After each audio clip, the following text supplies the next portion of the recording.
Torej bomo počasi kar začeli. Lepo pozdravljeni na tem zadnjem dogodku letošnjega tedna možganov na naši okrogli mizi z naslovom Strahovi sodobnega sveta, načini pobega. Zdaj, v tem tednu smo slišali kar precej o tesnobi, o strahu. Na tej mizi se bomo pa bolj osredotočili na načine, kako v sodobni družbi ljudje, kako se soočajo s temi stiskami, kako se pred njimi zagradijo in kaj se zgodi, ko te obrambe spustijo in niso več učinkovite. Osredotočili se bomo na spremembe v družbi, do katerih je prišlo v zadnjih desetletjih, tehnoloških, političnih, zaradi katerih je mogoče naša družba radikalno spremenjena in drugačna, kot so bile v preteklosti.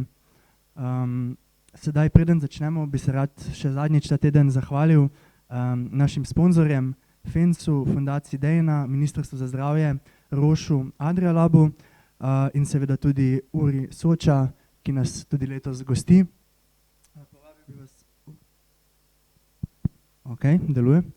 Povabil vas še, da nas spremljate na naših družbenih omrežjih. Do naslednjega leta bodo še nekaj vsebin objavljenih na www.tedenmozganov.si, pa tudi na Instagramu in Facebooku. Seveda pa tudi Sinapsi, Slovenskemu društvu za nevroznanost, ki je naša krovna organizacija.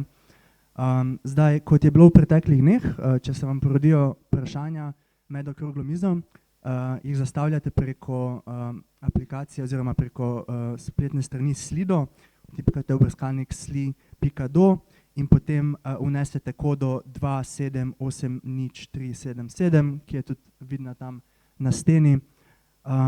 Tako da potem lahko zastavljate vprašanja in glasujete za tista, ki so vam najbolj všeč, najbolj zanimiva. Tako da bo potem zadnjih 15 minut mize posvečena tem vprašanjem in debati o njih. Zadnja stvar še, pa bi vas povabil, da izpolnite tudi evalvacijsko anketo. QR kode so tam na steni, tudi na spletni strani, da nam poveste, kaj vam je bilo všeč, kaj vam ni bilo, kaj lahko izboljšamo v prihodnjem letu. S tem se pa tudi potegujete za eno nagrado. Tako da ja, to je to od formalnih vsebin, sedaj pa mislim, da lahko se posvetimo mizi. No, bomo kar začeli najprej s predstavitvijo naših gostov. Na levi imamo Živo Ahac, ki je magistra socialnega dela, strokovna delavka, svetovalka in pa tudi predavateljica. Po izobrazbi je torej socialna delavka, po duši pa tudi improvizatorka na področju gledališča. Trenutno deluje na področju zelo aktualne problematike, to je digitalna zasvojenost, s katero se do neke mere v bistvu soočamo vsi, tako ali drugače. Naš naslednji gost je Žiga Mekiš Recek, ki je pa magister psihologije in je trenutno v doktorskem programu ter tudi asistent na oddelku za psihologijo Filozofske fakultete Univerze v Ljubljani. Med drugim pa se ukvarja s stališči, afektivnimi odzivi v času družbenih kriz, skratka socialno psihologijo. Naš tretji gost je pa Tomaž Strle, ki je docent na področju filozofije in kognitivne znanosti na Univerzi v Ljubljani. Ukvarja se z nevrofenomenologijo, kognitivnimi mehanizmi sprejemanja odločitev, z utelešeno kognicijo. V zadnjem času se raziskovalno tudi usmerja na področje beganja misli. Prav, sedaj mislim, da lahko odpremo to mizo z enim začetnim, bolj splošnim vprašanjem, ki se v bistvu navezuje to, kar sem povedal že v tem uvodu. In sicer, a bi rekli, da je današnji svet, današnje tesnobe, da so res bistveno drugačne od tistih, ki so se pojavljali v preteklosti? Zagotovo so neke spremembe v smislu, da so nekoč ljudje bili bolj neposredno ogroženi z vojnami, lakoto, kar vsaj v naši državi, v našem okolju ni več prisotno, ampak mehanizem same stiske tesnobe, strahu verjetno ostaja enak. In mogoče tudi ta nek občutek krivde, ki ga imajo pogosto ljudje, da v smislu nič nam ne manjka, živimo v nekem relativnem obilju, ampak kljub temu doživljamo te stiske, ki marsikoga potisnejo ob rob in so na videz neprimerljive z stiskami ljudi, ki živijo v nekih vojnih območjih ali pa območjih neke velike nestabilnosti. Torej, vprašanje usmerjeno to, ja, a smo se res toliko spremenili, a se je človeška psihologija spremenila ali pa vendarle ostajamo isti kljub tem radikalnim spremembam v družbi. Kot rečeno, to je neko tako uvodno, bolj splošno vprašanje, tako da ni namenjeno nikomur posebej izmed vas, ampak kdorkoli se počuti pripravljenega ali pa ima mnenje. Sicer bom jaz nekoga izpostavil, tako da.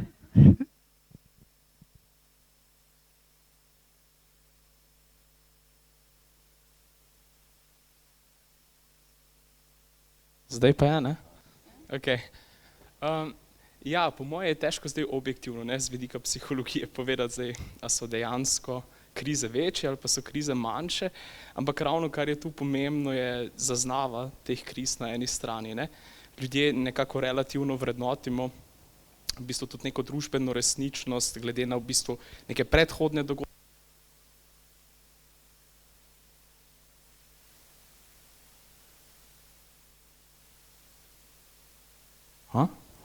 Zopet se Upam, da smo zdaj izpolnili kvoto tehničnih težav.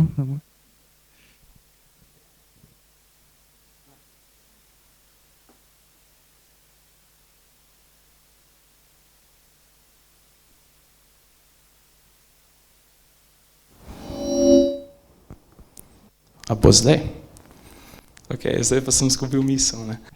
Ampak ja, kakorkoli že, mislim, po moje je pomembno poudariti to, da ljudje vedno zaznavajo grožnje glede na v bistvu neke trenutne situacije, relativno glede na neke trenutne družbene razmere.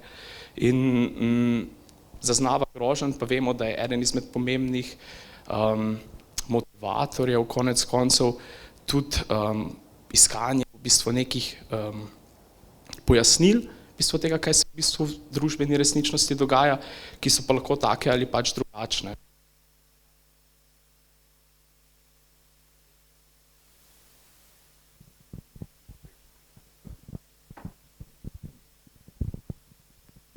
Da zaključim, verjetno se človeška psihologija ni toliko spremenila, spremenile so se pa neke relativne točke, no, glede na katere vrednotimo mi družbeno resničnost. Ja, mislim, jaz bi se s tem zelo strinjal, se najbrž neki zelo osnovni kognitivni ali pa možganski mehanizmi se ne spremenijo kar v 100 letih ali pa v 1000 letih. Po drugi strani pa pač v današnji družbi je dosti drugače, kot je bilo pred 1000 leti. Torej, ne vem, zdaj so informacije dostopne vsem, včasih niso bile, ne vem, kakšne grozne stvari, ki se po svetu dogajajo, jih pač dnevno spremljamo, ne vem. Potem socialne stike si lahko poskušamo iskati izven fizičnega sveta. Ali pa ne vem, lahko imamo socialne stike ali pa partnerske stike, sem se danes naučil z umetno inteligenco. Kolegica mi je danes glih pokazala eno Reddit podskupino, kjer ljudje pišejo o svojih AI loverjih in partnerjih, kar je mene, nisem vedel, da to obstaja, recimo, ampak to je zelo, te družbene stvari so zelo drugačne, kot so bile včasih, se mi zdi, ne. Tako da v bistvu po mojem iz tega tudi veliko enih stisk lahko izhaja ali pa, ne vem, pač online svet po eni strani lahko ponuja pač nek hiter način, kako dobiš nek stik z drugo osebo, po drugi strani te pa lahko zelo oddalji od drugih oseb in ljudje pač so bolj osamljeni nekatere skupine zaradi tega in tako naprej, a ne. Odvisno od namena uporabe. Tako da po mojem je svet zelo drugačen dandanes in so druge stvari, ne, kot si ti rekel, pač vodijo te stiske ali pa jih povzročajo mogoče ali pa so povezane z njimi. Ja, jaz bi se tukaj mogoče kar navezala, ja, direkt na to, da je v bistvu dejstvo, da mi imamo ves čas na voljo vse možne informacije iz celega sveta praktično, ne tudi sam na način, ne samo tisti, ki jih mi aktivno poiščemo, ampak v bistvu veliko informacij tudi poišče nas. Velika večina v bistvu nekih vsebin, ki pridejo do nas, so predlagani strani nekih algoritmov, so nam ponujeni tudi v bistvu tisto, kar algoritmi želijo, da mi vidimo na nek način in glede na to, kar smo že gledali. Po drugi strani je pa tudi zdaj zelo prisotna neka ta kultura takojšnjih odzivov, se pravi, ti moraš ves čas spremljati, ves čas imeti telefon pri sebi, dostikrat tudi že recimo, ne vem, v službi ti nekdo pošlje mail, pa če ne odgovoriš v 45 minutah, te že kliče, pa je tako, a si videla to, zakaj še nisi odgovorila, tudi recimo na logoutu pri nas, ko se pogovarjamo s svetovanci, predvsem pri odraslih je to, no, da ne morem zdaj dati telefona stran, ne morem po noč niti, ne vem, utišati zvonjenja, ker kaj, če me kdo rabi, pač ta občutek v bistvu, da skozi nekaj zamujamo in da skozi moramo biti nekje prisotni, je tudi noro stresen in mi se v bistvu nikoli tako ne zares več sprostimo, razen če namenoma si vzamemo čas za ta odklop in je to tudi za cel naš pač sistem lahko ful stresno.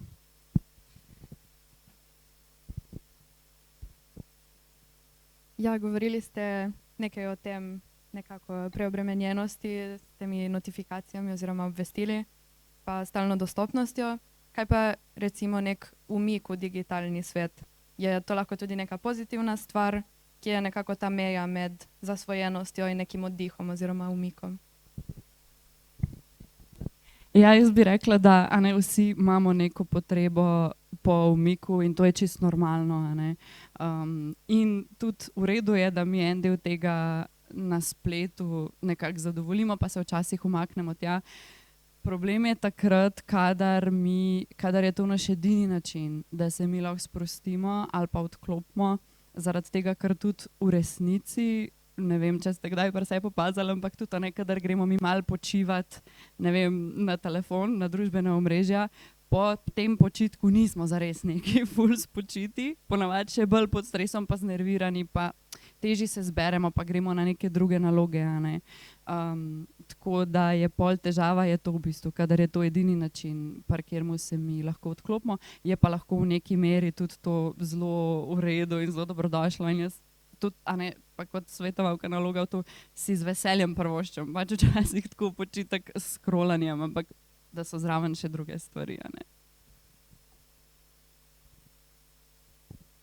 Pa če se mogoče zopet malo vrnemo na to splošno družbeno področje vprašanja zate, Žiga. Zasledili smo en članek, v katerem si sodeloval odraščati z naraščajočo negotovostjo. In vprašanje je v smislu, na kakšen način se mladi ali pa tudi na splošna populacija danes sooča s tem občutkom bližajočega se konca. Čeprav živimo v nekem družbi, ko večina stvari ali pa skoraj vse bi lahko rekli, so neizmerno boljše, kot so bile v katerikoli generaciji v preteklosti, je ta nek občutek zelo prisoten in na družbenih omrežjih in skozi šale in mime in podobno, da se bliža nek ekološki, vojaški, ekonomski potop, zlom, da smo tik pred nekim padcem. A je ta občutek sploh resničen, a temelji na dejanskih dejstvih, a temelji samo na dostopnosti informacij, temu, da spremljamo stvari, ki mogoče ljudem v preteklosti niso bile neposredno dostopne? In kakšna je mogoče razlika med različnimi kulturami oziroma družbami, v smislu, ne vem, Združene države so neka relevantna velika država, ki sproža velike spremembe, po drugi strani neke države tretjega sveta, ki imajo manj stika z nekim globalnim dogajanjem, potem ena Slovenija, ki ima stik, ampak je zaradi svoje majhnosti nepomemben igralec na tem odru. Ja, no mogoče to, kar si na začetku omenil, saj sta v bistvu kolega že oba zelo dobro naslovila to, saj ni važno mogoče, kak velika igralec je država, v kateri živimo, kje smo, ampak ravno to družbena omrežja nam omogočajo, da se nam zdi, da se to dogaja tukaj in zdaj. In v bistvu ste ful dobro povedala, kako smo v bistvu preobremenjeni s temi informacijami, ki sprožajo neko splošno negotovost. Verjetno ne moramo trditi, da ne živimo v nekem negotovem času, pa pustimo zdaj to, je ta čas bolj negotov, kot je bil, ne vem, pred 50 leti. Ampak sigurno se pa te negotovosti zrcalijo v nekih skrbeh mladih, ki jih pa imajo, kot vidimo v različnih raziskavah. Mlade skrbijo številni družbeni izzivi, ki jih bodo imeli, od podnebnih sprememb, kak ste omenili. V bistvu tu imamo cel nek kup raziskav, ki kažejo v bistvu na fenomen podnebne anksioznosti, kjer so v bistvu mladi resno zaskrbljeni in anksiozni glede tega, kaj bo s podnebjem čez, pa ne samo mladi, ampak kaj bo s podnebjem čez toliko pa toliko let, a imajo sploh prihodnost. Čeprav tu moramo tudi omeniti, vse anksioznost v tem primeru, ja, večinoma časa jo razumemo kot neko deaktivirajoče čustvo, ampak lahko v tem primeru kaže, se tudi deluje v bistvu aktivirajoče, pa v bistvu ljudi motivira da delajo nekaj proti temu, da se državljansko udejstvujejo, da poskušajo na tak način v bistvu svojo osebno anksioznost reducirati, na drugi strani pa ima to lahko tudi neke pozitivne družbene posledice. Ne. Dobro, če ostanemo podnebna anksioznost, vidimo, da jih skrbi tudi nekaj na osebni ravni, ne, naprimer karijere, njihove osebne, ali bodo brezposelni ali ne bodo in tako naprej. Ne. Tako da v bistvu imamo več skrbi. Zdaj, nasploh, kaj se tudi kaže z takih raziskav, ki smo jih mi delali, naprimer je tudi to, da različne skrbi vodijo tudi do oblikovanja nekih bolj antidemokratičnih stališč lahko v nekih bolj polariziranih družbah, kar je v bistvu zanimivo, ne, kako ljudje v bistvu probajo zadovoljiti nek epistemični motiv potem, da bi razumeli situacijo in v bistvu potem iščejo odgovore tudi tam. Zdaj, če se pa samo malo vrnem še na to konkretno raziskavo, no, ki si jo omenil. Pač ja, ne, tam se tudi zelo lepo pokaže, da so v bistvu osebne pa družbene skrbi, torej skrbi glede tega, kaj se bo zgodilo, ne vem, z Evropsko unijo, pa skrbi glede tega, kaj bo z mano, da so v bistvu povezane. Ne. Če sem bolj zaskrbljen glede sistema, v katerem živim, v katerega sem vgnezden, sem tudi bolj zaskrbljen glede moje osebne prihodnosti. Ne. In v bistvu se to lepo pokaže, da je povezano tudi z nekimi negativnimi izidi na individualni ravni. Naprimer, to so naprimer v tem konkretni raziskavi, zdaj, če se sopet na to referiram, so uporabili v bistvu podatke osmošolcev, ki nekako zdaj malo razmišljajo o tem, kaj bodo v življenju počeli pa tak. Ne. V bistvu se kaže, da si postavljajo naprimer neke nižje izobraževalne cilje, če so bolj zaskrbljeni glede osebne pa družbene prihodnosti. Ne. Ker v bistvu, ja, ne, prej sem omenil v bistvu nek negativni izid na družbeni ravni, zdaj na v bistvu individualni ravni. Tako da skrbi so resnične in v bistvu vodijo do negativnih posledic.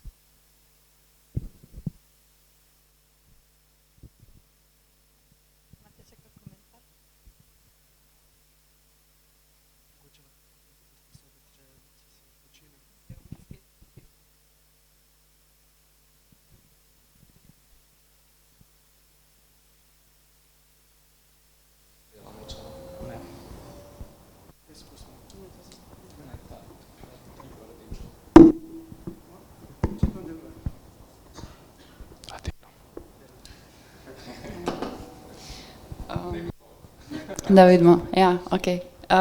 Ne, saj mislim v bistvu, da si ful dobro povzel to, o čemer sem jaz tudi prej razmišljala, da je res, da ful opazimo to ne pri mladih predvsem, da so, ne, in zdaj, da meni na svetovanju tam že pri 13, recimo 14 letih fantje začnejo govoriti o tem, kako oni morajo začeti svoj biznis in kako ker pač drugače ne bojo alfa in tako pač tudi v tem smislu, da se pol zelo ljudje iz teh stisk iščejo neke izhode pa rešitve, ki so ponavadi pač pol neki ekstremni odgovori na to, kar se dogaja, ker pa so lahko zelo škodljivi, za njih same in pač tudi za ljudi okrog njih. In so tudi v bistvu tako zelo velike nekih pritiskov tudi pol iz strani družbe, in kako moraš ti zgledati in kako se moraš obnašati in kaj vse moraš imeti in kako moraš zgledati in kakšnega partnerja moraš imeti in smo konstantno s tem obkroženi in zelo velikrat že je to prva stvar v bistvu, ki ti odpreš oči zjutraj, pogledaš telefon, še preden, ne vem, sploh ostaneš, preden si šel na WC, preden karkoli, ne vse te informacije naenkrat. In ja, sigurno pa pol skupaj s tem, ko pride, ne vem, še več neke v bistvu anksioznosti, želja po kontroli in iskanje še več informacij, kako zdaj to, ne vem, rešiti in je pol nek tak začaran krog vsega skupaj, ki se to sam povečuje, ne rešuje, ker zelo pogosto pa tudi te ljudje sicer sam iščejo zelo veliko nekih informacij ali pa se zatopijo v te vsebine, ne pa pol ne naredijo nobenih akcij glede tega, kar bi jim pol dejansko lahko mogoče pomagali, pri tem reševati neke težave, ampak ostanemo sam na nivoju nekega sanjarjenja, pa zbiranja idej, pa premlevanja enih in istih vprašanj ali pa misli.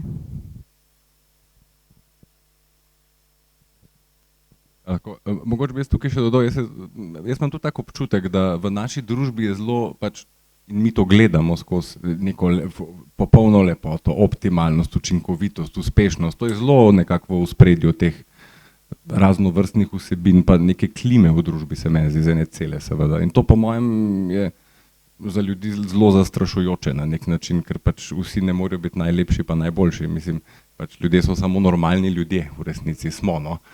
Tako da to po moje kar veliko pritiskov ustvarja. Mislim, jaz zdaj ne poznam študij glede tega, tako, ampak tak je moj malo občutek, da ne.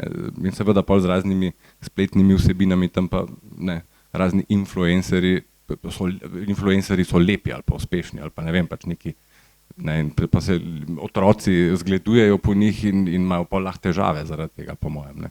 Tako da to je kar, mislim, problematično. Ni čisto jasno, kako, ne vem, kako vi to rešujete. Mislim, vi pomagate individuumom, ampak na družbeni ravni pa ne vem, kaj se bo zgodilo s tem, recimo, nimam ene dobre ideje, no. A bi še kaj dodal? Ja, ste lepo speljali temo pogovora v naslednje vprašanje, ki me je zanimalo. Govorili ste že nekako o otrocih in o mladih. V tem razvojnem obdobju oziroma razvojnih obdobjih je zelo pomemben tudi dolg čas, da se ljudje pač dolgočasijo, razmišljajo, imajo čas za neke aktivnosti.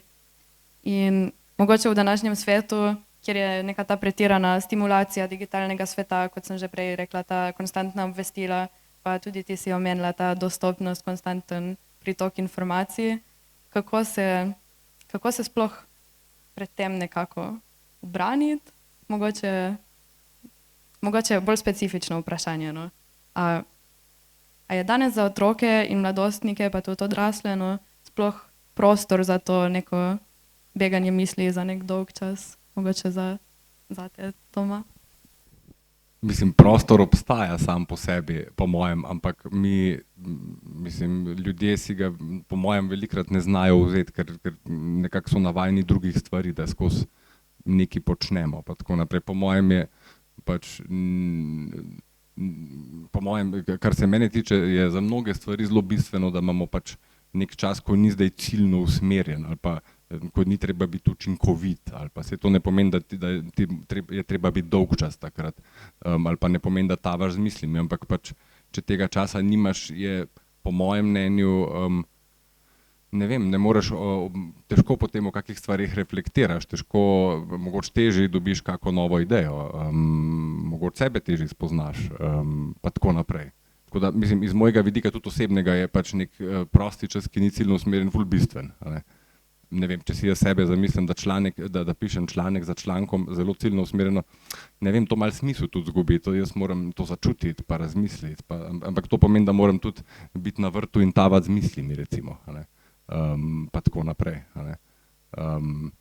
Mislim, to je moje mnenje. Zdaj, raziskave tukaj kažejo zelo različne stvari, a ne. Kažejo pa to, da če lahko kaj o tavanju misli povem na kratko, recimo kažejo, da tavanje misli ni mislim, ni samo ene vrste misli, to recimo imamo razloček, imamo take neadaptivna tavanja misli, recimo ruminacije, kjer konstantno, to, kar si ti prej omenila, kjer konstantno premlevamo eno in isto stvar in to je povezano z negativnim afektom in nobeno akcijo in rešitvijo, ne.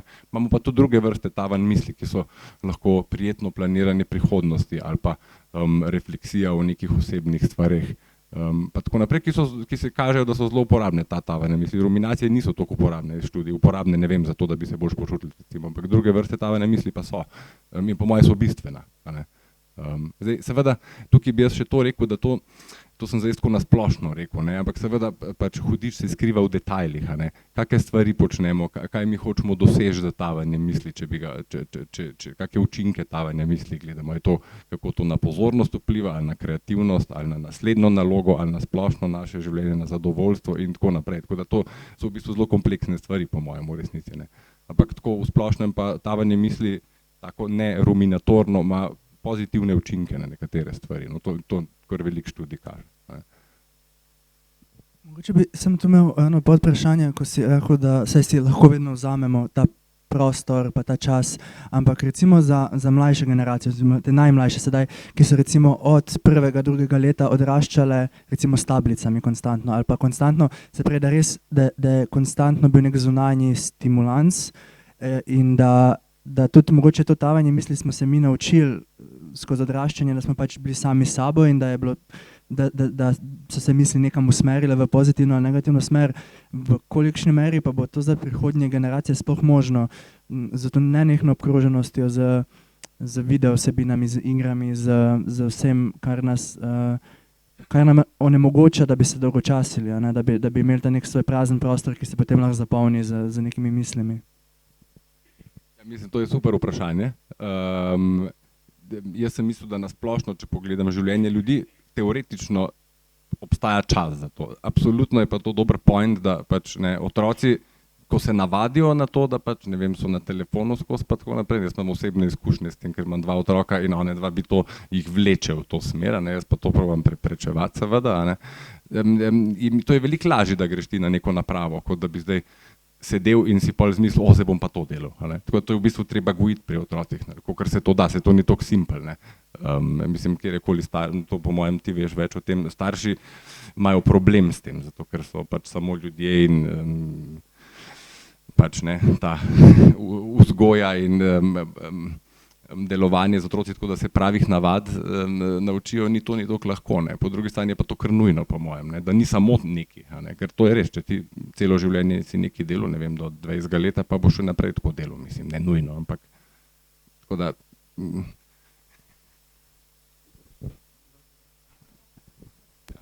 Dolgčas moja ful ljuba tema in v bistvu ja, bi se kar navezala na vse to, kar si rekel, da je res, a ne. Dolgčas poleg tega, da nam da prostor za to, da dobimo kakšne ideje, da smo kreativni, da se nam misli malo uredijo, je tudi frustracija. Dolgčas je tako eno tako zelo specifično neprijetno čustvo.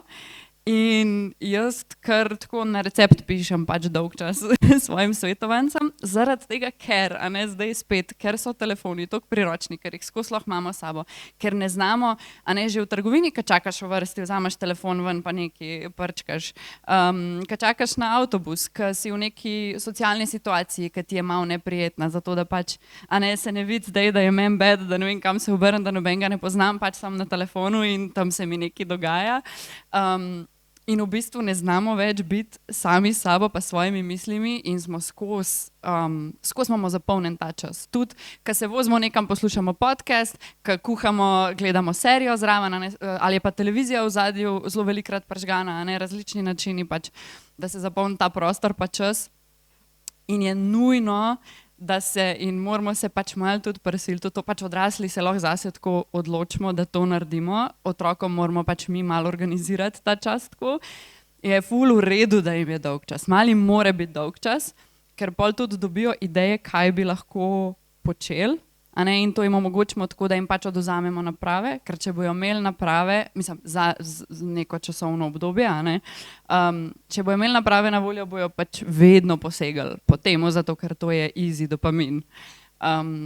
In a ne, to v bistvu soočanje z neko frustracijo je pa zelo pomembna veščina, ki jo moramo usvojiti, a ne, da nismo, ker kar se zdaj dogaja je, da čim nekaj postane malo težko, že pač nehamo ali pa začnemo delati nekaj drugega.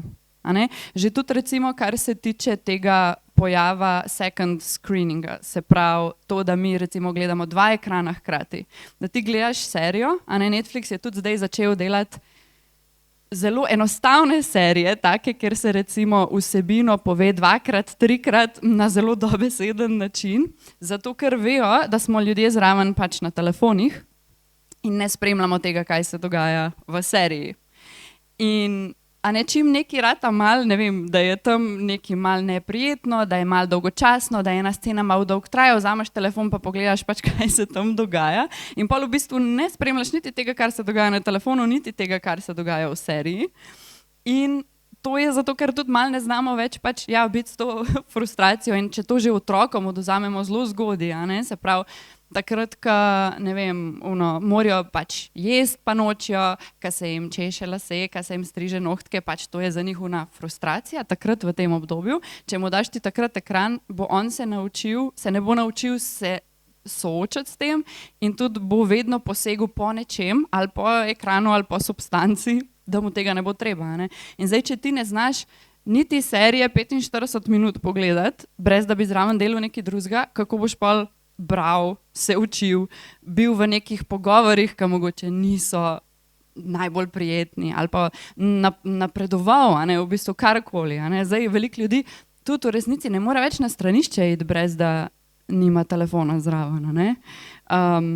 In to je v bistvu, jaz tudi kar dostno pač to poudarjam tudi svojim, da aktivno trenirajo dolg čas oziroma da si pač vzamejo v dnevu 10 minut, ki namenoma ne delajo ničesar in je brez distrakcij. A ne.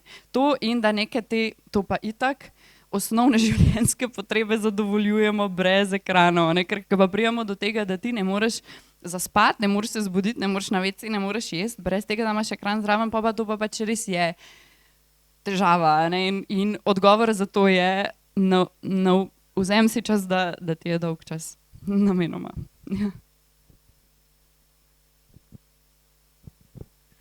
Ja, pa v bistvu naslednje vprašanje, mogoče za te živa, ki se navezuje na to, kakšni pa so potem neki strokovni institucionalni odzivi v smislu od terapevtov do šolskih svetovalcev, psihologov, socialnih delavcev, do kolikšne mere je ta pomoč dostopna, recimo v Sloveniji, ali je učinkovita, ali se mladi sami prepoznavajo težave in si želijo pomoči, ali večinoma gre za recimo starše ali pa neuspeh v šoli oziroma neke zunanje faktorje, ki jih prisilijo v to.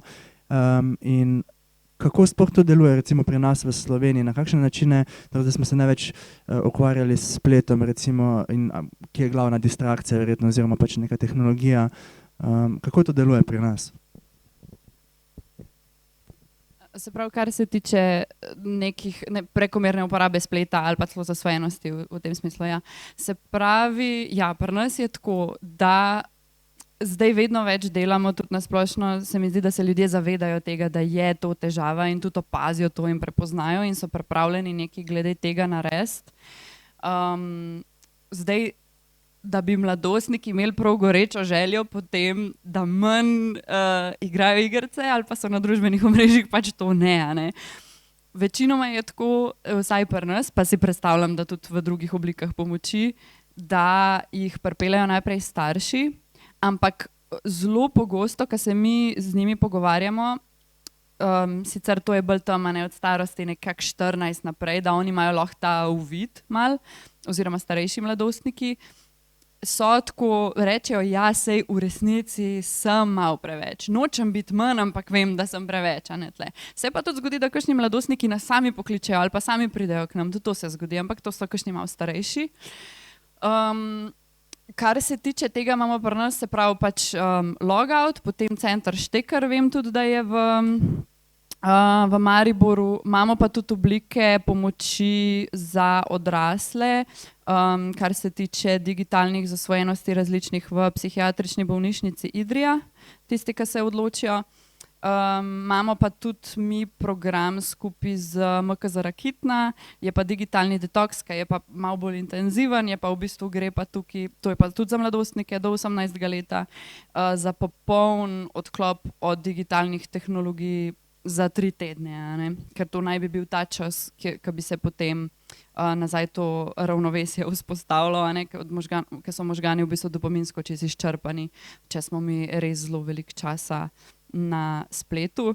Tako da ja, se ljudje odločajo za to in vedno več tudi se mi zdi, da mladi odrasli recimo sami od sebe tudi zdaj že prihajajo k nam, a ne, ni to zdaj sam za otroke pa mladostnike. Je pa recimo najstarejša oseba, ki je bila trenutno pri nas v obravnavi stara 84 let, a ne, tako da pač tudi siguran pri starostnikih je to ful težava, sam tam je tudi zelo tako vprašanje tudi tega, koliko bi si oni v bistvu želeli sploh glede tega narediti, ker pa žal, a ne, če se oseba sama ne odloči za to ali pa ne vidi vsaj malo smisla v tem, pa pol tudi svetovanje ali pa neka terapija v tem smislu nima toliko smisla ali pa nima toliko učinka. Ne.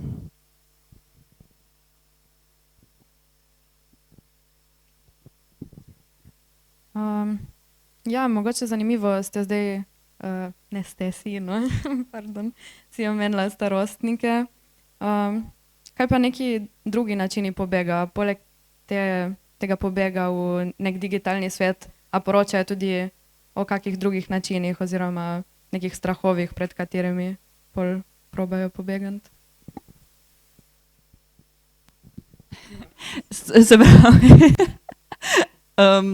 a v smislu, da tako, kaj so še neke pridružene težave ali ja, zelo velikokrat tudi spet, a ne, neko to mogoče neustrezno ali pa ne toliko funkcionalno soočanje z nekimi frustracijami ali pa neprijetnimi občutki ali pa načini pobega od mogoče nekih neprijetnih občutkov, a ne, zelo veliko naših svetovancev ima zraven tudi recimo kakšno samopoškodovalno vedenje.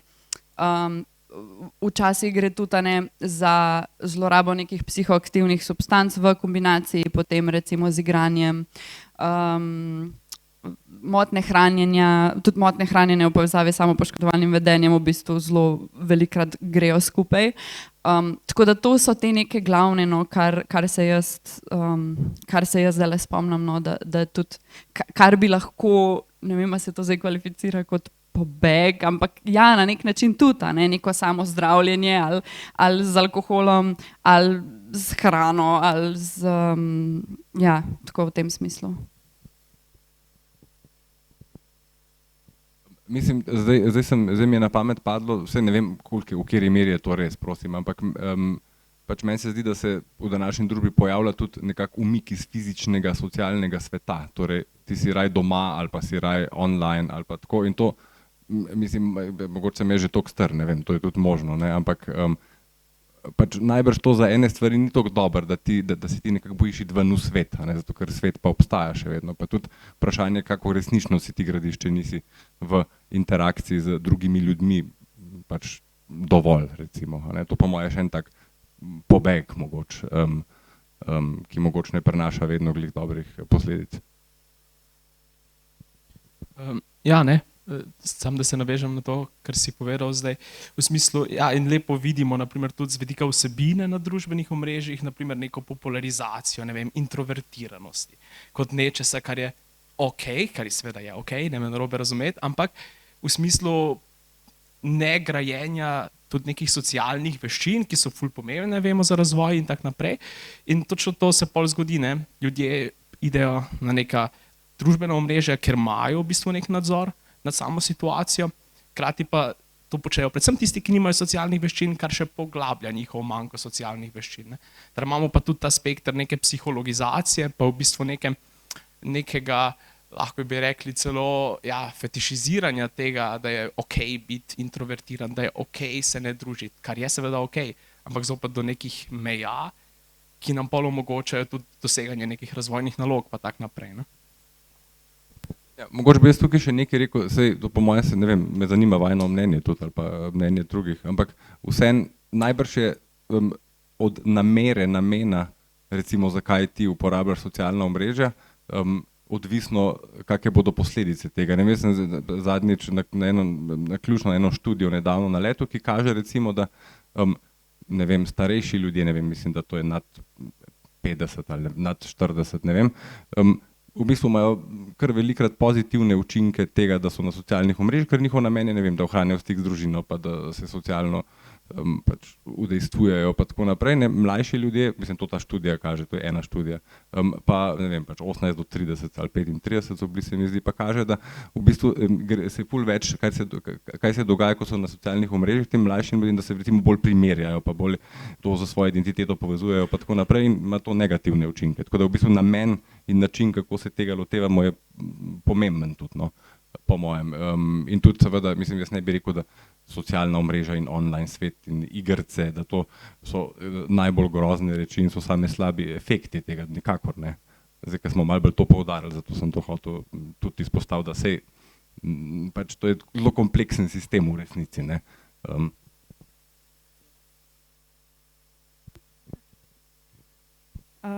Ja, prej, Žiga, ti si me spomnil s tem, okej je biti pretirano introvertiran. Kako pa socialna omrežja in ta neka socialna primerjava z drugimi vpliva na to prekomerno diagnosticiranje, recimo ADHD oziroma nekih drugih teh motenj, če bi kdo kaj pokomentiral o tej temi. Ja, sigurno je zelo veliko, ker je to zdaj tudi ena taka zelo popularna tema, ADHD pa avtizem, ker je v bistvu simptomi, neki znaki ADHD-ja so velikokrat zelo podobni tudi temu, ker ti preveč časa preživiš na internetu ali pa premalo spiš. In potem se ljudje tako, ne morem se zbrati, nič ne morem do konca narediti, sigurno imam ADHD, zato ker bi radi na neko diagnozo preložili nekaj, kar v bistvu ni, mislim, ne da nima veze, ne me narobe razumeti, pomemben je, ja, da ti, če rabiš neka zdravila pa neko ustrezno obravnavo, da jo dobiš, ampak vseeno, tudi če ti imaš ADHD, imaš še vedno ta problem, da se ne moreš zbrati in moraš se naučiti živeti s tem, ne. In tukaj se mi zdi, da zelo hitro iščejo neke bližnjice, pa se samo diagnosticirajo in se tako, ok, jaz imam ADHD, ne morem nič ne morem narediti glede tega, ne. In je tega v bistvu zelo velika, ne, pa tudi za kakšne druge čustvene stiske, da si potem kar dajo neke nalepke, pa da je to pol kar neka bergla ali neki izgovor, ja, ne morem, zato ker pač je tako, ker imam depresijo. Nikoli nisem sicer bil v neki obravnavi, ampak najbrž jo imam, ker je pač na TikToku sem videl en video, ne, to je zelo velikrat. Sem se pa še spomnila, ja, prej glede teh vsebin, ja, na spletu v bistvu zelo pomemben tudi, kaj gledamo, pa zakaj, ne, ker na začetku, par let nazaj, smo mi imeli je bilo recimo zelo ločeno v naših obravnavah, da smo imeli recimo te gamerje, ki so res, toliko časa preživeli v eni igrici, ker jim je bila res toliko dobra ta igrica.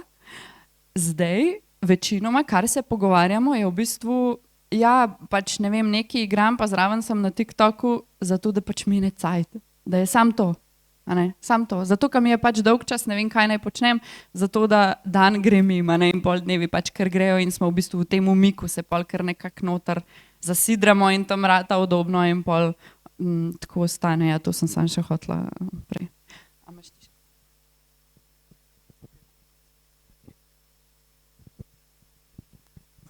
Pa mogoče potem zopet malo, da se posameznika na družbo oziroma neka družbena gibanja usmerimo.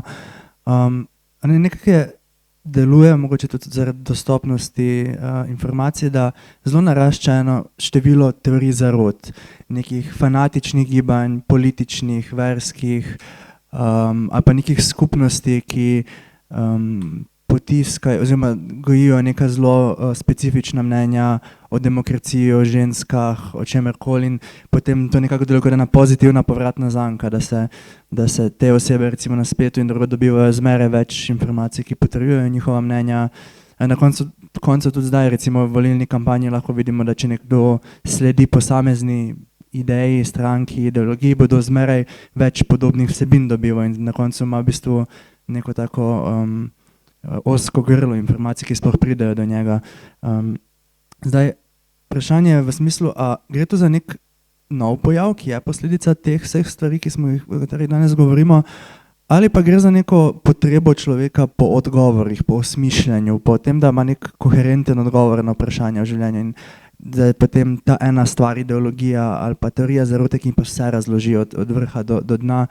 In kako to gre skupaj potem z tem napredkom znanosti, s tem ogromno množico kompetentnih strokovnjakov, ki zavračajo takšne stvari in ki so nekoč imela neko avtoriteto oziroma so imela moč prepričati ljudi, danes se pa skoraj zdi, da več nima te moči, recimo kot je bilo med epidemijo covida, kjer je pravzaprav strokovno mnenje bilo povsem ekvivalentno kateremu koli drugemu mnenju. Pa mogoče Žiga zate najprej, nekako verjetno najbliže tvojemu področju. Ja, ne. Sej v bistvu si ful lepo opisal že zdaj enih ful mehanizmov, ne, tako da ni treba meni še enkrat.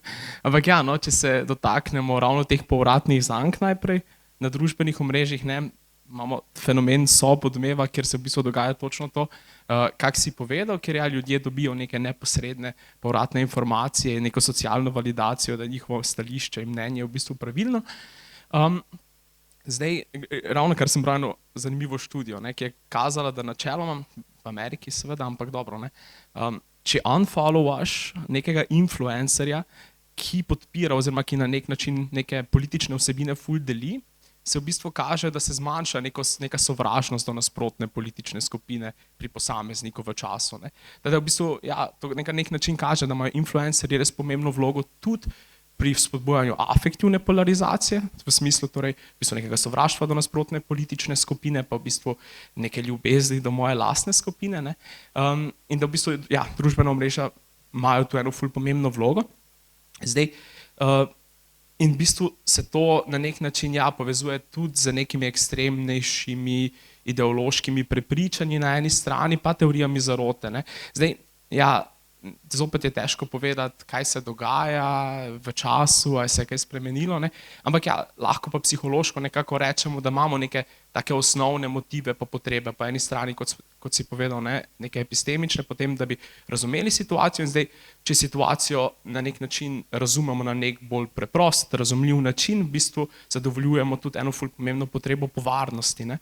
Torej, mi hočemo, da so okolja predvidljiva na nek način in v bistvu te bolj v bistvu preproste razlage sveta nam dajo v bistvu tudi nek ta občutek varnosti, hkrati pa je v bistvu potrebno še razmišljati o tem nekem socialnem motivu, ne? Ker v bistvu lahko tudi teorije zarote, pa tudi seveda v prvi vrsti pa v bistvu neke ekstremnejše ideološka prepričanja v bistvu predstavljajo v bistvu neko socialno normo v nekih, naprimer, družbenih skupinah. Ne? Tako lahko če ste vi, ne vem, teoretiki zarot na področju cepiv, v vaši Facebook skupini so stvari socialna norma, da ne verjamete v znanost in tako naprej, ne? Kar v bistvu še ojačuje dodatno v bistvu vaše verjetje v teorije zarote in tako naprej. No, tako da ja, imamo nekako te 3 temeljne psihološke potrebe, ki jih lahko tu izpostavimo.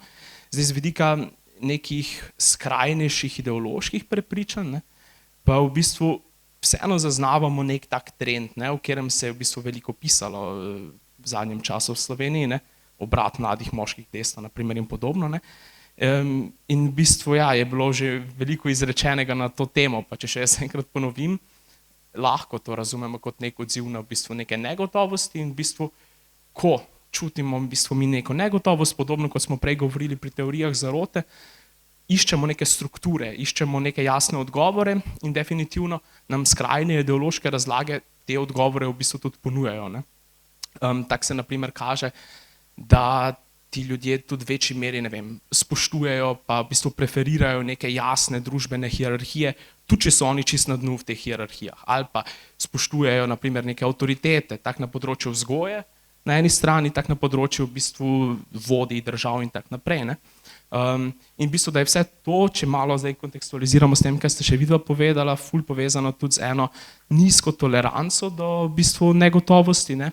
Pa tudi do nekih frustracij v resnici, ker v bistvu hočemo instantno odgovore. Ne? To je en kratek del odgovora, zdaj pa če se sam na kratko še vrnem na konec tvojega vprašanja, v smislu nezaupanja v znanost, ne? Pa ja, v psihologiji v bistvu tudi govorimo o neki motivirani zavrnitvi v znanost, ne? Kjer v bistvu je na delu v bistvu naša motivirana kognicija, kjer mi v bistvu potrjujemo neka svoja stališča, ki jih predhodno že imamo in v bistvu se kaže, da ne vem, bolj kot v bistvu, ne vem, imate nekih kognitivnih kapacitet, lahko v bistvu to še vpliva na to, da še večji meri potrjujete svoja lastna stališča, izkoriščate to, da še dodatno v bistvu podkrepite svoje mnenje. Torej ni zdaj problem na eni strani, ja, da bi bili ljudje nepametni ali kaj takega, na drugi strani pa tudi v bistvu neka hipoteza tega, da imate premalo informacij, tu pade, ne? Točno kak si povedal, informacije je ogromno, težko se sploh odločimo, kjer bi verjeli. In zdaj na družbenih omrežjih se pa dogaja tudi to, ne, da je vsaka izmed teh informacij obtežena enako, ne, lahko za nekoga, ki bere v bistvu te novice. Ne. Kjer je zdaj relevantna informacija od nekega influencerja ali je od nekega znanstvenika. Ne.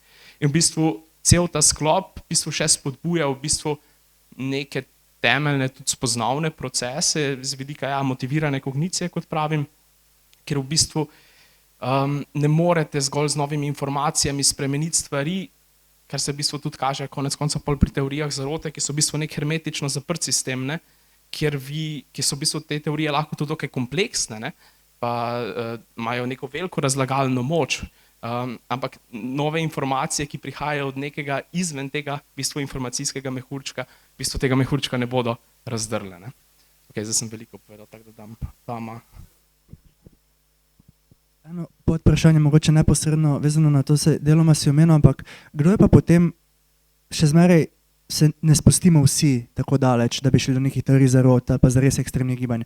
Kdo je potem bolj dojemljiv? Rekel si recimo, da to ni odvisno od neke kognitivne kapacitete izobrazbe neposredno, ali je potem to stvar osebnostne strukture, ali od česa je to odvisno? Okay, če nekdo verjame recimo, da je Zemlja ravna, to je neko res zelo nerazdelano, nezanimivo stališče, ampak neke recimo fanatične, oziroma zelo skrajne ideološke predpostavke, ki bi lahko pač imajo neko koherentno strukturo. Ne? Kdo je dojemljiv potem za njih?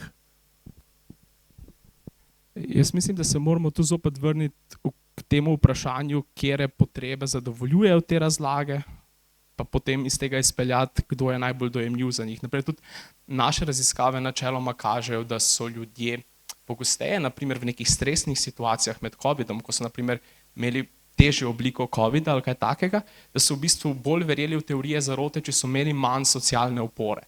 Ne? Ker v bistvu lepo pokaže to, če nimate vi neke socialne skupine, s katero bi se lahko na tak ali drugačen način identificirali, v bistvu nimate zadovoljene tudi neke temeljne potrebe po pripadnosti, potem v bistvu začnete v bistvu aktivno tudi iskati neke v bistvu razlage sveta in ja, lahko so pač te bolj privlačne ravno zaradi svoje neke jasnosti v tem kaotičnem, negotovem svetu. Ne, tako da v bistvu to je v bistvu po moje en pomemben spekter. Na drugi strani pa ja, veliko študije v bistvu zdaj poskušalo ugotoviti, kaj so v bistvu neki napovedniki verjetja v skrajnejše ideologije. Ne? In tu bi lahko zdaj veliko enih psiholoških lastnosti v bistvu nekako naštevali od tega, kar smo govorili prej, do nizke tolerance, do negotovosti. Načeloma se je do pred kratkim tudi nizka izobrazba s takimi stvarmi povezovala, ampak zdaj si pač definitivno tega ne bi upotrditi. In tak naprej. No? Tako da lahko rečemo neke socialne potrebe, pa v bistvu te potrebe po strukturiranju sveta, ko se počutimo ful negotove v resnici. Ja.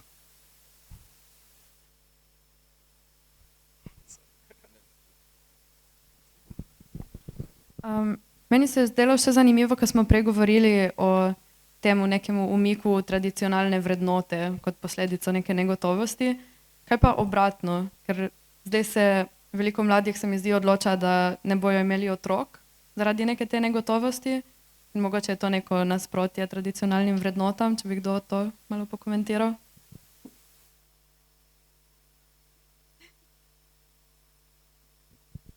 Mogoče v smislu to, da na kakšni ravni se družbeni pesimizem odraža na osebni ravni. V smislu lahko verjamemo, da politična struktura je pokvarjena, po svetu so vojne, gremo k ekološkemu koncu, ampak dosti ljudi se bo še zmeraj odločilo, da bo imelo svoj vrtiček, svojo družino, otroka, svojo službo, s katero je zadovoljna in bo relativno v redu delovala, kljub temu mogoče, da verjame, da ni neke dolgoročne perspektive, medtem ko marsikdo bo pa to je recimo za otroke dostikrat sliša, da v takšnem svetu se pa je napačno imeti otroka, celo kaj jim pa potem prepuščamo. Se pravi, da ta neka družben pesimizem postane osebni pesimizem. Ne? Kje je tu zakaj potem nekateri se lahko ločijo od tega, nekateri se ne morejo? Ne vem, če je bilo... Jaz ti ne znam dobro odgovoriti na to vprašanje.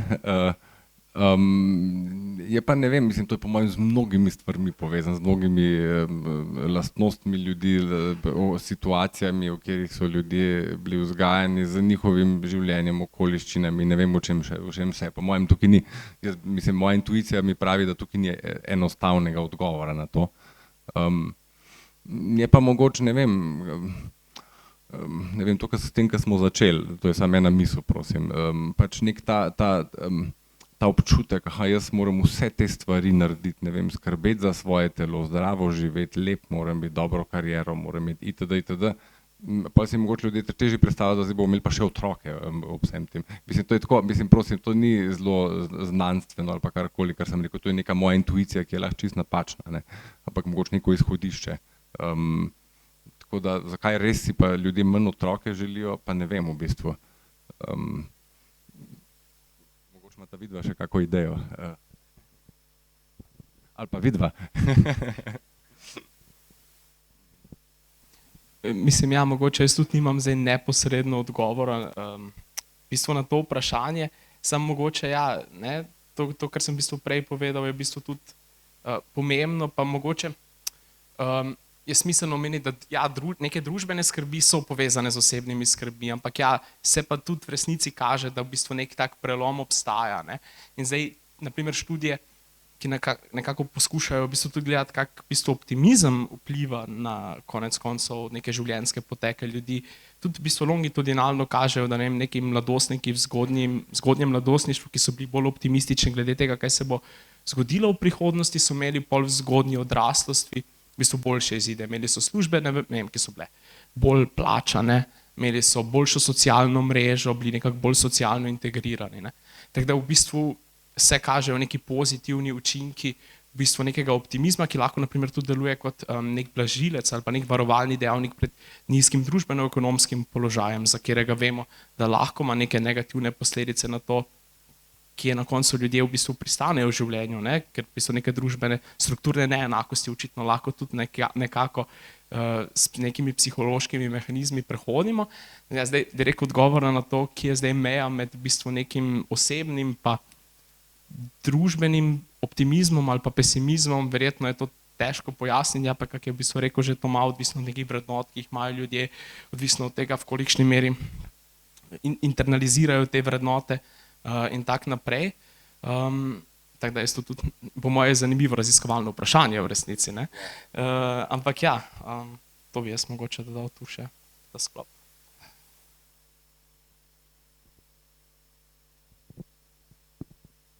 Pa mogoče še eno vprašanje za Toma, pa tudi v bistvu za Živo, da se vrnemo na eno stvar, o kateri smo govorili, te količine informacije, ne.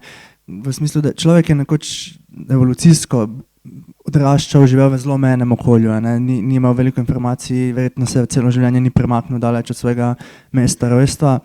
Zdaj pa preko teh digitalnih vsebin je eno ogromno število informacij, ki so tudi zelo različne med sabo, od podob otrok, ki umirajo v vojni, naslednja informacija, naslednja stvar, ki vidimo, je pa nek pes, ki se igra doma in nam je smešen, naslednja je kuharski recept, tretja je teorija zarote o tem, kako bo konec sveta.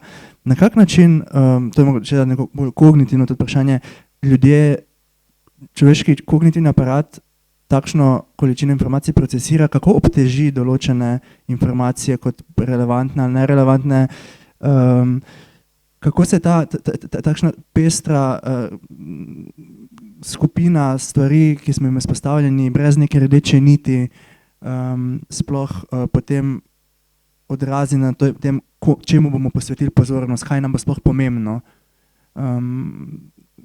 To je zopet tako, večina teh vprašanj je na neki ravni neodgovorljiva, se ne gre za to, ampak samo kot neko, verjetno človeška pozornost ni bila ustvarjena za to, da bi na toliko različnih stvarih hkrati bila pozorna, da bi se osredotočila, da bi jih procesirala. Ja, pač to je večplastno, to je par vprašanj v resnici. Ne vem, da neke študije kažejo, da pač če ti več teh medijev naenkrat spremljaš, imaš telefon, imaš računalnik, ne vem, imaš Netflix in je to skozi konstantno menjavanje informacij, to do neke mere vpliva na to, da slabše vzdržuješ pozornost recimo na naslednjih nalogah pa take reči. Različne starostne skupine se recimo se drugače odzivajo na to, ne vem, starejšim je to večji stres samoporočan dela kot mlajšim, to so neke študije specifične svet. Pa imate pa tudi študije, ki kažejo, da ne vem, to skakanje med raznimi kanali ali pa viri informacij, da v bistvu ne vpliva toliko močno na neke vrste nalog, ki jih rešuješ vmes ali pa potem pa tako naprej. Tako da tukaj imate zelo, to sigurno vpliva na pozornost do neke mere. Zdaj, drugo vprašanje, ki si ga zastavil, je pa kako ljudje sploh se odločijo ali pa vzamejo nekaj kot pomembno. To je pa drugo vprašanje, po mojem mnenju. Na to vprašanje pa jaz ne znam čisto dobro odgovoriti, tudi študij ne poznam, ki točno na to odgovarjajo. Torej jaz imam zdaj množico informacij, kako se moj ali pa jaz odločim, aha, to bo zame pomembno ali pa relevantno, to pa ne bo. A ne. Jaz si predstavljam, da če imaš skozi zelo veliko informacij, se težje odločaš, kaj je pomembno zate, posebej, če nimaš nobenega cilja, ko si soočan s temi informacijami, če ne veš, kaj želiš in tako naprej. Če pa natančno veš, kaj želiš, pa to sigurno, mislim, po mojem mnenju, nima nekega tazga vpliva na to, kaj jaz kot pomembno izberem, recimo. A ne. To je zelo kompleksno vprašanje. Ne. Tudi različne stvari so pomembne, različnim ljudem so različne stvari pomembne. A ne. Nekaterim je mogoče pomembno, da vidijo ful enih, ne vem, podatkov o športnikih, pa o kuhanju, pa druge in pa niso in to je nekako jasno njim, lahko je to zavedno, nezavedno, to ni pomembno. In pač pa bojo to gledali in to pač na pomembnost samo ne vem kako vpliv. Je pa res, da najbrž ti algoritmi, ki nam zdaj predlagajo sami od sebe, ne vem, na Facebook wallu, pač, jaz sem zdaj spet Facebook začel malo uporabljati in sem zgrožen spet ponovno po 15 letih, ker tam so kar ene informacije, ki mi jih predlaga ta stvar, ne, in pač jaz, če se zgubim v tem, jaz absolutno pojma nimam, kaj je pomembno. Samo malo me začne nervirati na neki točki, recimo, ne. Tako da v tem primeru, recimo, jaz nimam nobenega cilja in nič ne iščem in nič ni pomembno v resnici. Nobena informacija ni več pomembna in to je pa moje zelo odvisno od teh reči, no. Ja, mogoče je tudi to, da na družbenih omrežjih oziroma na vseh teh platformah, a ne, vsa ta podjetja vejo točno, kako mora ena stvar izgledati, kakšen zvok mora imeti, kam mora biti postavljena, da bo dobila našo pozornost in da naredijo te stvari tako, da nam izgledajo ful pomembne, čeprav v resnici niso dejansko nam pomembne ali pa sploh mogoče niso pomembne, ker iz tega tudi pride potem FOMO, ne, ta fear of missing out, v bistvu strah pred zamujanjem informacij, priložnosti in zaradi tega tudi še več pol posegamo po nekih teh vsebinah in sploh težko ločimo med tem, kaj je pomembno pa kaj ne, a ne. Recimo zdaj mladostnikom, otrokom je zelo pomembno, so neki pač ogenčki na Snapchatu, na primer. To jim je najbolj grozno, no? Ker se jaz bi lahko bila en teden brez telefona, sam ne, jaz bom izgubila ta strik, ki ga imam zdaj za eno frendico, a ne, in to boh ne daj, da mi pač kdo vzame. In tudi recimo, ko grejo nekam tako za en teden, pa ne smejo imeti telefona s sabo, dajo mami, ki ji drugače v življenju ne bi dala gesla od Snapchata, sam daj mi te ogenčke, please, Patricijo, zdržuj, a ne. A je ta ogenček pomemben sam po sebi? Ne, ampak je pomemben zaradi tega, ker ga ta aplikacija naredi tako, da nam kar naenkrat to postane pomembno. Jaz sem zdaj to zbirala, vsak dan sem bila gor, vsak dan sem nekaj poslala, to zdaj pomeni za najin odnos, a ne, tako v bistvu še ta odnosna komponenta skupaj zraven s tem. In ja, tam so vsebine, ki so prikazane tako, da izgledajo, da so pomembne, čeprav v resnici pač sploh niso.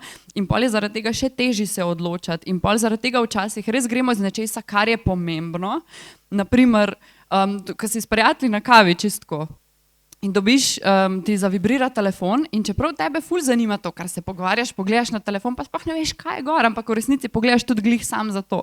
Pa je lahko kar neki, pa je lahko pač, ok, ja, zdaj pa pač v Vitapurju imajo pa popuste za neki, ki imajo jih vsak teden iste, a ne, ampak vsem tako, maybe bi pa to, ne smem tega zamuditi, a ne.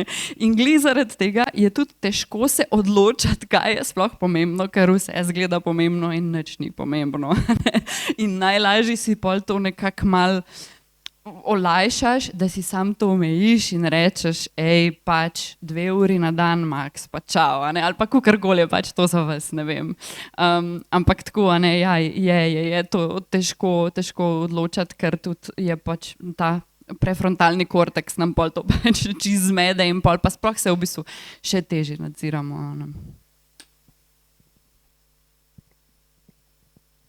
Zdaj si omenila to omejevanje recimo za 2 uri na dan. Kaj pa, če se navežemo malo na to aktualno dogajanje, kaj pa popolna prepoved družbenih omrežij za mlade? Mogoče komentar na to temo? Ta je kar nehvaležna malo, sploh trenutno, zdaj v času, kjer smo zelo še preizkušamo pač, a ne, ker vseeno je to tehnologija, ki se tako hitro razvija. In itak mi vse in zakonodaja pride vedno za tem. In jaz bom tako rekla, sigurno je smiselno imeti neke regulacije, zdaj pa pač bomo s poskusi trial and error pač ugotovili, kaj je najbolj ustrezno, pa kaj ne. A ne. Sigurno nam internet in družbena omrežja prinesejo veliko lepih stvari, a ne. In tudi jaz nisem proti internetu ali pa karkoli, se mi zdi super, da ga imamo. Ampak skupaj s tem pride toliko veliko tudi nekega rizika, zelo veliko nekih negativnih posledic tega, da mladostniki so otroci prezgodaj temu izpostavljeni.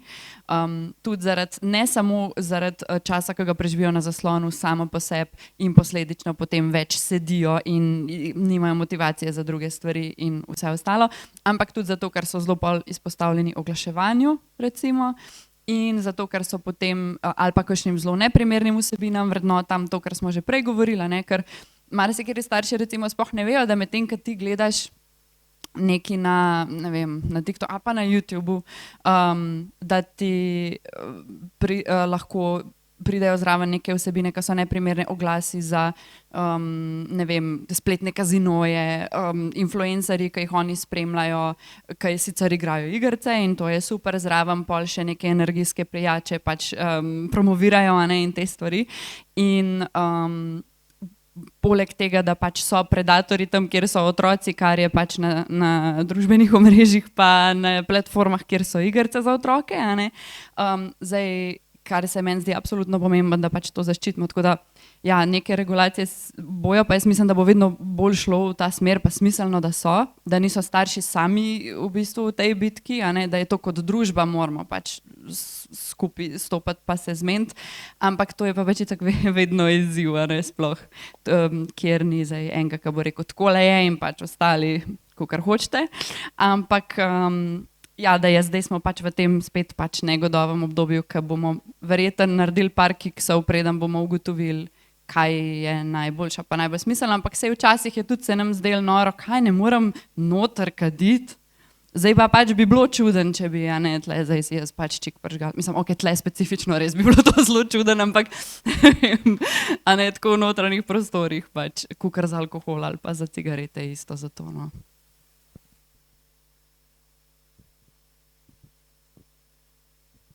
Ne vem, ne bi se dotikal tako fejst tega, ampak mogoče v prvem koraku smiselno razmisliti, kje kompetence morajo otroci pridobiti, ki segajo onkraj tega, da zgolj prepovemo nekaj na tak način, ker v bistvu je, kot si rekla, v bistvu nek dokaj easy ukrep, ki pa nujno ne odgovarja na neke novorojene v bistvu potrebe pa socialne motive, v bistvu, ker ja, komunikacija se je pač spremenila, ne, in ne moramo zanikati tega dejstva. In je v bistvu potrebno razmisliti, kako opremiti otroke, da bodo lahko kritično delovali, ne, da ne bodo sledili tem pa s tem, da ne bodo prepuščeni sami sebi, ne oni, ne seveda starši v svoj vzgoji. Ampak ja, kaj so tiste ključne kompetence digitalne, ki verjetno ne slonijo samo na tem, da se v osnovni šoli naučiš uporabljati Word pa PowerPoint, ampak neke širše, splošnejše kompetence, ki so v bistvu, ki jih je možno implementirati, no, na različnih področjih življenja, tudi digitalnega, ne. Ja, to sem. Ja, mogoče jaz bi sam to še rekel, da po mojem, tako kot sta videla povedala, družba pač se mora pogovarjati o tem, to more, ker vse se veliko pogovarjamo o tem, ampak po mojem je to zelo dobro, zato ker recimo kakšne kompetence, kako ne starši ravnajo, kako ne učitelji ravnajo, kaj sploh so potrebe otrok, kaj otroci res čutijo ob teh stvarih, saj mi ne vemo čisto dobro tega recimo, a ne. Je to včasih zelo potrebno za njih, da imajo neke socialne online skupine, je to ful slabo za njih. Ne, po mojem mnenju moramo to ful bolj raziskovati in se res pogovarjati o tem, kaj to sploh pomeni. Po mojem tega čisto dobro ne vemo, kaj to res pomeni. No. Tako da, Ja, kaj če pa mogoče tako zopet eno bolj zahtevno vprašanje, ki je verjetno brez pravega odgovora, ampak če razširimo to vprašanje omejitev, kje pa ne samo na otroke, ampak na celo družbo, kje je potem ta meja omejevanja dostopa do informacij. Recimo en zelo banalen primer, a ne, v določenih državah so prepovedane vsa znamenja totalitarnih režimov. Recimo Srb in kladivo je v nekaterih državah povsem prepovedan na ekvivalentni ravni, kot je svastika, v drugih državah ni. In ko govorimo o nekaterih zelo, kar zdaj vidimo ogromen porast, seveda največ v Ameriki, skrajnih podcasterjev, influencerjev, ki širijo odprto rasistična, seksistična, na dosti ravneh sprejeto problematična stališča vsaj za neko demokracijo, kje ima to družba ali pa država pravico ali pa bi bilo smiselno obvladovati pretok informacij, kje je to svoboda posameznika, da dostopa, ker tako kot smo govorili o kompetentnosti otroka, moramo govoriti tudi o kompetentnosti odraslih. A ne, dokaj, kako bi to ocenili, ali bi to bilo sploh, ja. Če si kdo želi odgovoriti. Jaz imam eno misel, ki je moja lastna, prosim, o tem. Jaz mislim, da stvari, ki zelo močno škodujejo drugemu, pač ne bi smele biti dovoljene. Zdaj, kaj so te stvari, je pa globoko težko vprašanje. Torej, ne, to pa se jaz težko spustim zdaj, ne, mislim, to bi zdaj rabili še 4 ure, da bi sploh začeli to.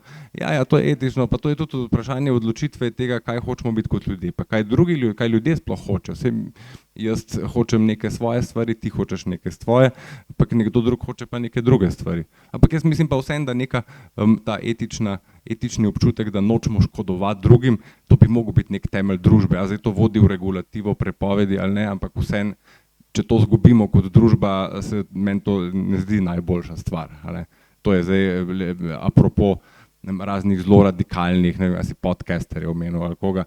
Jaz mislim, da če ti radikalno grozne stvari govoriš o nekih skupinah ljudi, da to, in to kar tako, da to, mislim, to je kar problematično, po mojem mnenju, ne, to bi jaz moram reči, ker neka skrb za sočloveka mora obstajati v tej družbi, drugače to po mojem ni dobro. Kakšne so posledice, pa kakšni ukrepi, to pa ne vem, no, jaz nisem na tem, ampak to bi jaz kot oseba rekel, ne kot znanstvenik, prosim, ampak vseeno, tako da to, po mojem bi se mogli malo bolj tega zavedati, ampak to je moje mnenje, no.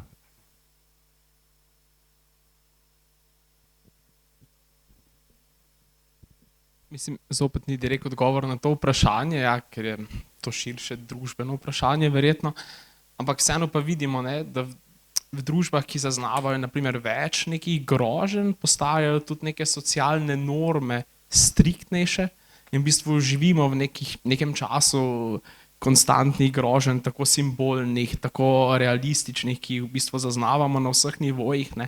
Teda v bistvu se lahko vprašamo, kaj bo z nekim sistemom tudi nekih implicitnih socialnih norm, ki se vzpostavlja, ne. Lahko predvidevamo, da bo postal na nek način strožji, da bo do neke oblike vedenja tudi malo bolj jasno določene. Kajti pa ja, to je zelo zanimiv fenomen, se meni zdi, ta nek radikalen odmik od vrednot družbe na spletu, ne, od konec koncev tudi, če gledamo, ne vem, threadwife kulturo, ne, kot tako, ki tudi ponuja neke enostavne odgovore na v bistvu neke stresorje, tegobe, naprimer v nekem hedonizmu, kvazi hedonizmu, pospremljenem s konzervativnimi vrednotami, ne, ki v bistvu tudi, ja, seveda zopet nagovarja neke specifične psihološke potrebe, hkrati pa ohranja neke zelo tradicionalistične pa patriarhalne vzorce v bistvu v sami družbi, ne, tako da zanimiv je to fenomen, po moje lahko bi zopet govorili z vidika podpore temu fenomenu na podoben način, kot z vidika podpore nekim skrajnim ideologijam, zdaj tako nasplošno tu, no, ampak ja, ne bi pa znal naprej razviti te teze. Bi še eno misel tukaj dodal, ne, jaz mislim, da, zdaj me je to razburilo, ta debata, se bom nehal, pol obljubim, ampak jaz mislim, da kaj bi mogli tudi več početi, ne, je, da se znamo argumentirano pogovarjati o stvarih. Jaz lahko rečem, ne vem, meni se ta stol mi ni všeč, ne, in potem ne postanemo pri tem, ampak ti, Dominik, me lahko vprašaš, ampak da lahko poveš zakaj, ne, recimo. In da se znamo tako argumentirano pogovarjati, da ni zdaj pogovor, ne vem, pač kaj pa jaz vem, obtoževanje, metanje mojih mnenj ali pa avtoritete, ampak da je pogovor pa vseeno argumentiran, to se meni zdi bistveno, ne, in da mi ločimo argumentiran pogovor od, ne vem, napada, ker pač ga moramo tudi tako voditi pogovor, da ne napadamo oseb, ampak pač gledamo argumente. Jaz mislim, da to je ful pomembno, mislim, da smo tega ljudje zmožni, no, upam. Ravno na to tezo, ne, kako se lepo tudi pokaže, da ljudje zaznavajo, da smo bolj razdeljeni, kot dejansko smo, ne, kar zopet dobesedno kaže točno to, kar si povedal, ne, ljudje se več ne pogovarjamo, ampak oblikujemo stališča, pa zaznavati drugih zgolj na podlagi lastnih identitetnih opredelitev, v katere smo ujeti na nek zelo močen način, kar v bistvu vodi točno do tega, da se mi v resnici glede številnih stvari v družbi kar dokaj strinjamo, ampak se nam zdi, da smo miles apart, ne. Sem to. Tako, zdaj se Glede na uro počasi bližamo, oziroma se ne počasi, ampak smo že na koncu same debate in je zdaj čas, da malo pogledamo, kakšno so vprašanja iz publike. Najbolj to lajkano, največ glasov je dobilo vprašanje, ki se sicer meni zdi precej kompleksno, no, ampak mogoče bo kdo znal podati nek komentar oziroma odgovor. Ali se vam zdi, da bomo ljudje dosegli nek plato v smislu distrakcije, da nam bo začela presegati odtujenost in se bo nekaj konkretno spremenilo ali bo to naraščalo?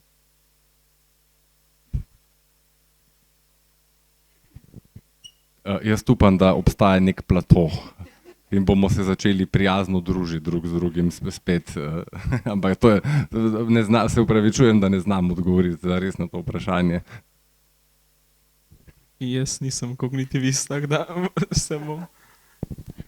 Ja, meni je ful všeč to vprašanje, na katerega žal ne znam odgovoriti, ampak čistko sam po feelingu bi rekla, da je itak ja, ker tudi, če gledamo skozi zgodovino, vedno je pač naslednje obdobje totalno kontra prvemu in zdaj mogoče že mal gremo v to smer, mislim, a ne s temi nekimi detoks programi, takimi in drugačnimi. Jaz upam, da pridemo do ene točke, kjer ne bo, a ne, zdaj je tako, nimaš iPhona, ne moreš se družiti z nami, ampak da je spet tako, ok, imaš ta lesen kalkulator, pač ful dober, a ne, da bo to rad prej ali slej spet in pa kul, da imaš manj teh distrakcij, pa da si bolj čuječ pa prisoten v življenju, ker prej ali slej itak dosežeš nek plato nečesa, pa greš v drugo skrajnost, tako da upam, da ja.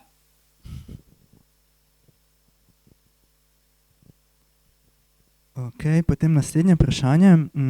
A morda lahko kaj pomaga v zmanjševanju potrebe k umiku v osnovi, a nam je sploh potrebno bežati? Je to res neizogibno?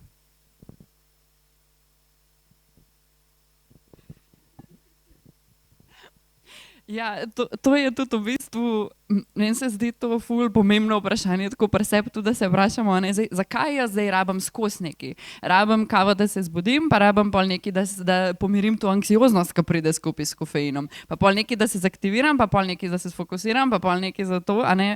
Ja, ne, itak ta potreba po umiku je normalna in vsi jo imamo in to je ok in je tudi pomemben, da si vzamemo čas tudi za to, a ne, ker pol karatamo čist v bistvu preobremenjeni z vsem, pol ta potreba po umiku mogoče prije toliko ekstremno, pol si ta del nas ful prostora vzame, pa je tako, okay, zdaj pa nikamor več ne grem, zdaj se pa z nobenim več ne pogovarjam, zdaj pa sam še, ne vem, sem doma pa gledam filme. Da je pač vedno odgovor v nekem ravnovesju. Če pa je ta, a ne, če pa mi, vedno je pač skoke vprašaj se pač pred čem bežiš zares, ker ta stvar bo zelo verjetno še vedno ostala tam, ko prideš nazaj, zato je težko priti nazaj. A ne, tudi zaradi tega v bistvu se velikokrat tudi, ne vem, dobim vprašanje v smislu, ok, koliko ur na dan interneta je preveč interneta, se pravi, koliko ur na dan pomeni, da si ti zasvojen, a ne, zelo podobno, kada bi vprašal, ok, koliko piva nekdo lahko spije, oziroma koliko piva nekdo spije, da je alkoholik. A ne? Če jih spije 5 je v redu, ampak če je 6 je pa že preveč. Boje vprašanje, zakaj nekdo pije. A ne? Kaj je tisto, kar ponavadi ni težava v tem, ni težava v pitju, ampak težava je v biti trezen. Zakaj je meni tako težko biti trezen v bistvu? Zakaj mi je tako težko sam biti človek? A ne? In da je pomemben pač to nasloviti. A ne? Zdaj, če skozi bežiš, pa ne nasloviš težav, potem boš vedno mogel bežati. Tako da v bistvu pomajo v nekem ravnovesju pa soočanju s težavami. Ja. Mogoče sam, če dodam še malo tak psihološkega vidika, kar v bistvu je relevantno za v bistvu umik na ta konkretni ravni, pa konec koncev tudi v smislu nekega družbenega umika z življenja, z neke aktivne participacije v skupnosti, državljanskega udejstvovanja, je vedno v osnovi nek občutek samoučinkovitosti, ne? Tega, da nekega osnovnega prepričanja o tem, da jaz lahko svojo akcijo dosežem nekaj. Ne? In v bistvu dokler tega občutka tudi ni v bistvu težko ljudje, tudi na osebni ravni pa tudi težko proizvedejo v bistvu neke državljansko ali pa skupnostno ali pa kakorkoli že v bistvu relevantne cilje, ja, no, mislim, ta vidik je nek tak pomemben moderator, no, ki ga je smiselno omeniti. Moja misel je pa v bistvu zelo simpel. Po mojem si moramo vsake toliko časa vsaj malo upati sam pogledati svoje doživljanje. Po mojem to veliko naredi. In to ni lahko seveda, tako da po mojem to pomaga, ne, če to na prav način delamo.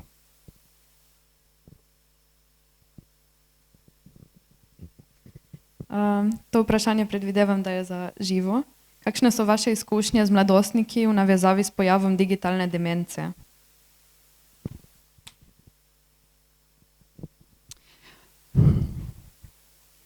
Težko bi na to odgovorila. Zato, ker mi se res v bistvu res se veliko pogovarjamo ali pa hočemo dati fokus na te stvari, ki so v redu pa ki funkcionirajo. Bolj v tem smislu. Ja, tako da žal mogoče nimam toliko odgovora na to. Je pa res, da pač ne, zdaj tudi, ne vem, če sebe pogledamo, ko preživimo toliko in toliko časa na internetu, zelo redko tudi vemo sploh, kaj smo gledali ali pa videli tam, ne, tudi to vpliva na naš fokus in na naš spomin na splošno. Tako da, ja, to mogoče ne odgovori čisto resno vprašanje, žal. Mogoče podobno vprašanje. Nekdo je še vprašal, ali je pa pri starostnikih sploh smiseln nek odklop od digitalnega sveta, ker jim to pogosto predstavlja nek socialni stik oziroma nekaj takega, je to sploh smiselno na nek način obravnavati. Ja, jaz zdaj žal nimam toliko izkušenj z njim. Mislim, delala sem v DSO-ju sicer, ampak kot socialna delavka, ne kot svetovalka za digitalne zasvojenosti. Ampak jaz mislim, da za vsakega človeka je smiselno, da ima en del dneva vsaj. Saj je v redu, da imaš to, ampak je v redu tudi, da imaš en del dneva, ko počneš druge stvari, pa iščeš druge oblike stikov, zaradi tega, ker večina teh stikov, ki so na spletu, a ne sploh, če so to edini stiki, ki jih mi tako imamo, sam malo popraskajo neko težavo, ne pa zares zadovoljijo te potrebe, ampak nas bolj pustijo sam lačne po še več, a ne, ker dostikrat tudi starostniki, bolj te stiki, ki jih imajo prek spleta, so neki plačljivi stiki ali pa ne nujno, no, sicer, ampak tako, no, tako da mogoče to, ja, ne zdaj, čist popoln odklop, meni se zdi, da v redu, da to tudi imajo, ampak ja, zmerno, kakor pa vseh ostalih.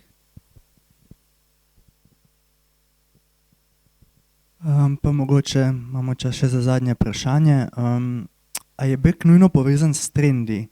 Bežimo s TikTokom, ker je ta popularen, pretiravamo s fitnessom, ker je ta popularen v določeni skupnosti, a gre vedno za pripadnost?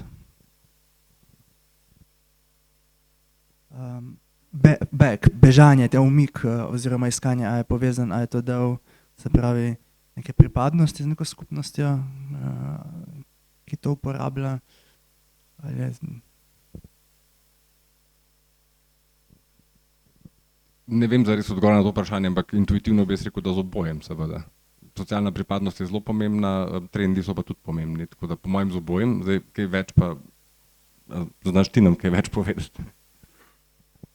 Mislim, ja, ne, lahko bi si bolj konkretno, bolj na neki mikroravni predstavljali, da je beg od nekih neprijetnosti, ne, beg, ne vem, če hočete od nekih neprijetnih čustev, bolj je pa vprašanje, kaj ta povzroča, ne.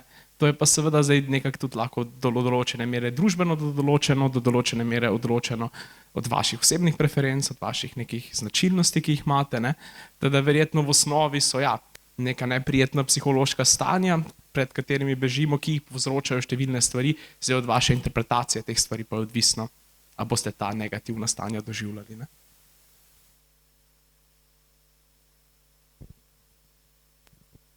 Ok, mislim, da moramo počasi zaključiti.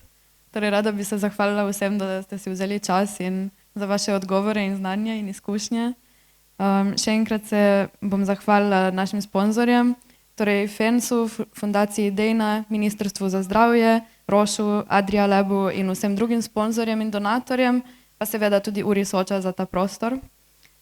In za konec bi vas še enkrat povabila, da prosim rešite našo evalvacijsko anketo, ker nam to res pomaga pri še boljših tednih možganov. Tako. To je to. Hvala. Hvala.